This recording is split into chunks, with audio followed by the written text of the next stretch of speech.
Malgré notre bonne foi, nubwo twagize ubushake kandi tugashobora gushyira umukono ku masezerano aherutse kwemezwa, biragaragara ko u Rwanda rwatangiye kuyica. Bukeye bwishyirwaho umukono kuri ayo masezerano, ingabo z'u Rwanda zagabye zishyigikira n'ibitero byakoreshejwemo intwaro ziremereye byarasiwe ku butaka biturutse mu Rwanda no muri M23. Tushimiye cyane imiryango mpuzamahanga yita ku burenganzira bwa muntu yagaragaje amakosa y'u Rwanda. Mu by'ukuri itsinda ry'impuguke kuri Repubulika ya Demokarasi ya Kongo, raporo yaryo ya nyuma yo kwa 23 Kamena 2025 yongeye gushimangirwa ku wa 19 Nzeri 2025, yanzuye ko ingabo z'u Rwanda RDF zifite ubuyobozi n'ubugenzuzi busesuye ku bikorwa bya AFC 23, bityo bigashimangira bisesuye ko u Rwanda rukwiye kubazwa ibyo kuvogera igihugu cyacu no gushyigikira M23.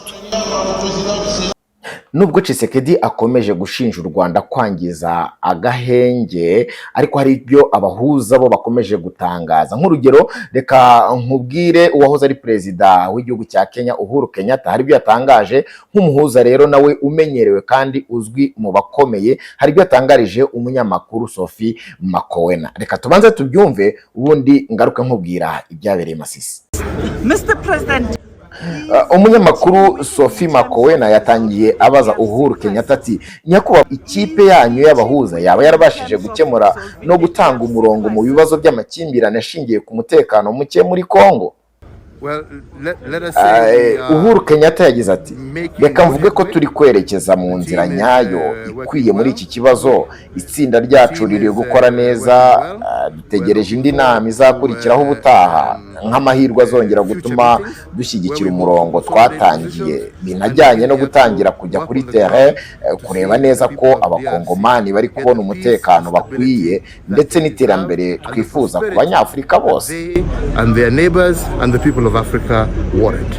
Nguko rero uko uwahoze ari perezida w'igihugu cya Kenya Uhuru Kenyatta yashubije. Nyamara kandi murabizi ko ubuhuza bukomeje gukemangwa n'abantu benshi bavuga bati, ese ko hagiyeho ubuhuza, ko hari amasezerano akomeza gusinywa, none ibibazo bya Kongo ko bikomeje kuba uruhuri bizagenda bite? Reka nkubwire n'ikindi gikomeje kuvugwa muri iyi ntambara ya Repubulika ya Demokarasi ya Kongo, ni uburyo Repubulika ya Demokarasi ya Kongo noneho yakajije umurego cyangwa se yongereye imbaraga mu gutanga ruswa yeruye mu itangazamakuru ryo hanze.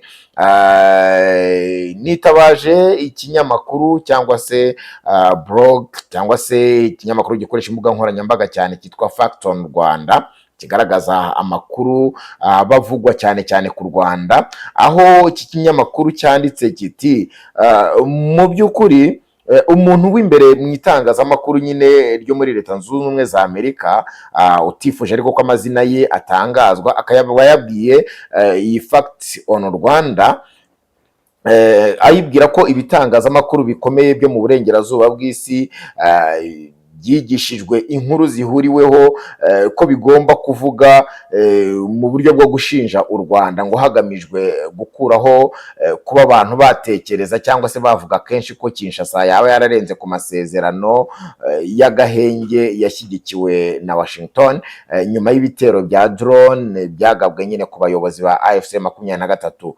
Mu ruzinduko rero aherutse kugirira muri Amerika, nk'uko iyi Fact on Rwanda ikomeza bivuga, aho yari yitabiriye NBA All-Star Game, Perezida Paul Kagame w'u Rwanda ngo bivugwa ko yaba yaranahuye n'abanyapolitike bakomeye bo muri Amerika, maze atanga ubutumwa bukomeye kuho u Rwanda ruhagaze mu ntambara ikomeje mu burasirazuba bwa Repubulika ya Demokarasi ya Kongo, ndetse anaburira ko ibihano bifite impamvu za politike bigamije gushimisha ngo mugenzi we wa Repubulika ya Demokarasi ya Kongo bitazongera kwihanganirwa.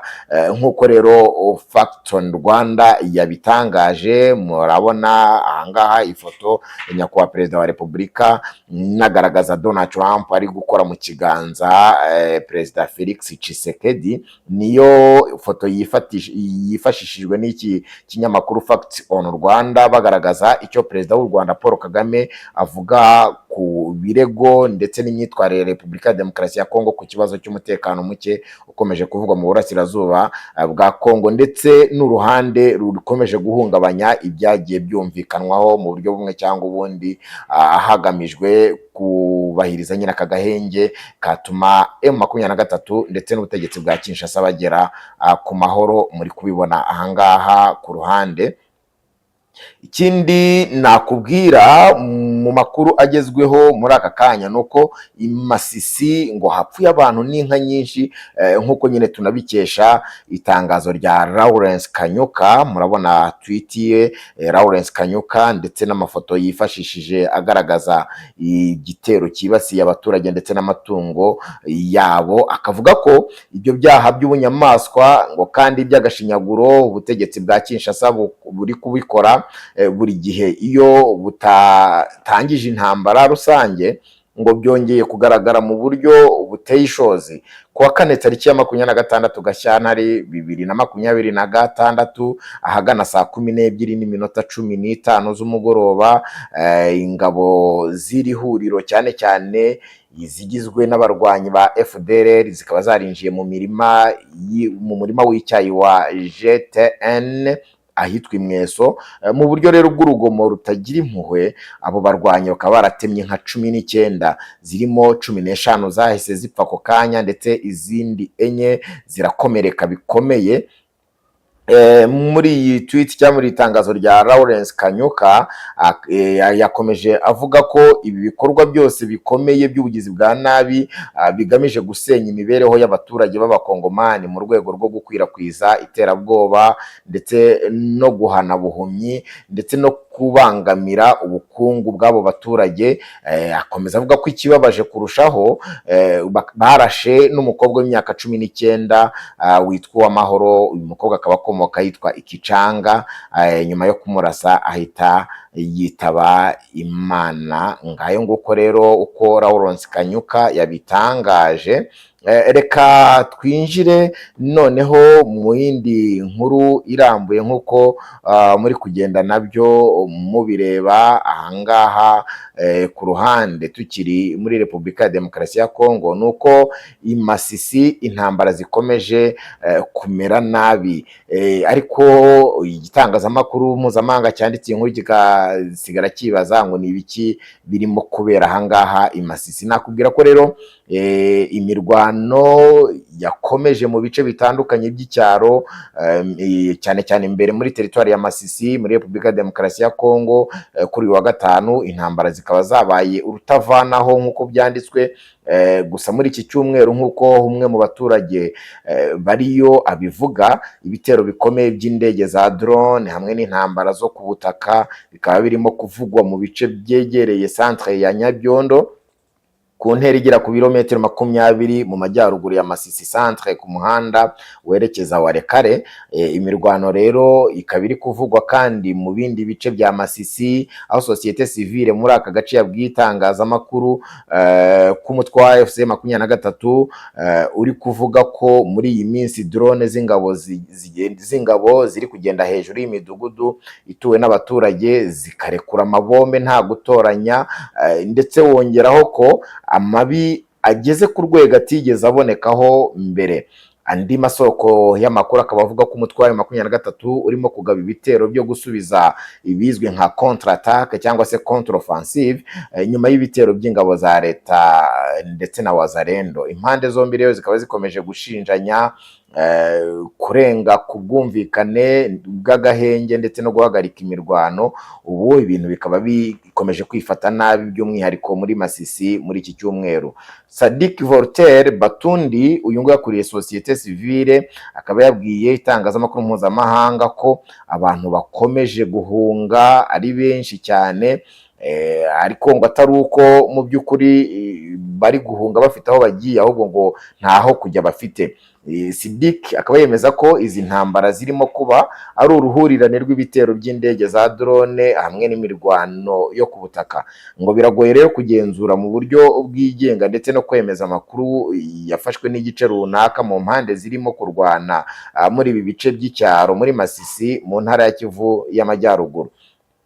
Mu by'ukuri mu byumweru bike bishize abarwanyi ba Wazalendo ndetse na FARDC bivugwa ko bisubije ibice bimwe na bimwe muri iyi teritwari maze banahakura abarwanyi ba M23. Gusa centre cyangwa se imijyi mito izwi nk'iya teritwari izwi nk'iri muri teritwari ya Masisi centre, Nyanzare, Rubaya cyangwa Mweso ngo ziracyagenzurwa na M23. Kubera iyi mirwano rero Sadiki Batunda akaba avuga ko ibibazo ku baturage birimo kurushaho gukomera kuko aho bahungira batahabona ubufasha. Benjamin Mbonimpa uyu nguyu ni umunyamabanga mukuru wa AFC 23 akomeje gushinja amahanga gucejeka imbere y'ibitero by'uruhande rwa leta ya Kinshasa aho M23 igenzura. Mu butumwa yashyize ku rubuga rwa X akaba yagize ati tuzirengera kugeza dushyizeho amahoro n'agaciro ku banyagihugu bose.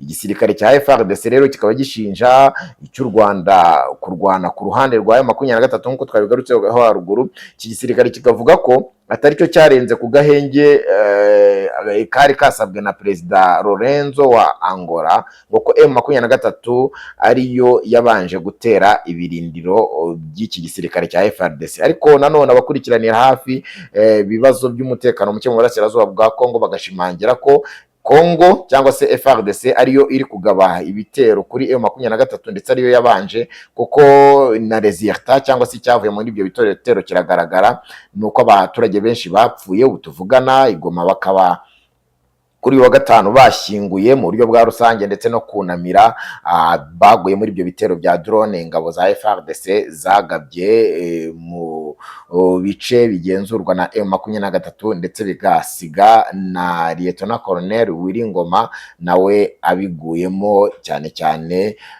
mu ahavugwa ibyo bitero akaba ari hafi cyangwa se mu turere duturiye ibirombe bya Rubaya. Nakubwira ko amakuru yaragezweho mu burasirazuba bwa Kongo nayo ngayo nkuko kugenda bibananigerageje gukusanya ibiri kuvugwa byose. Ibigezweho ubu ngubu havugwa intambara ikomeye mu burasirazuba bwa Kongo. Ni ibingibi nguhaye rero, reka nkubwire ko ibiganiro hamwe na Yubuga Global Prime tuzakomeza kugenda tubikugezaho nk'ibisanzwe n'umugabo wanyu Joseph Iradukunda. Tuzadukomeza tubane no mu bindi biganiro. Ndagushimiye.